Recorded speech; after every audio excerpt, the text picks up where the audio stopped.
ওরা একটা এজেন্সি পাঠিয়েছে বাংলায়। আমি যতদূর খবর জোগাড় করতে পেরেছি, সম্ভবত অ্যাসোসিয়েশন অফ বিলিয়ন মাইলস বলে একটা কোম্পানি আছে। হ্যাঁ, এবং কোম্পানি ইন্ডিয়া 360 সাবসিডিয়ারি নামে এখানে ওদের অনেক লোক পাঠিয়েছে, এজেন্সি খুলেছে। তারা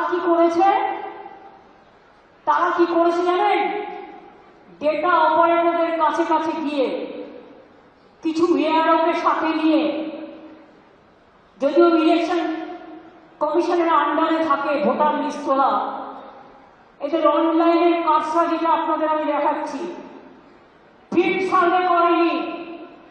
বাংলার লোক যাতে ভোট দিতে না পারে, একই এপিক কার্ডে বাইরের লোকের নাম তুলেছে। তার মানে বাংলার লোকটা যখন ভোট দিতে যাবে, তার ভোটটা বাইরে থেকে এসে সে দিয়ে দেবে। দেখুন, আমি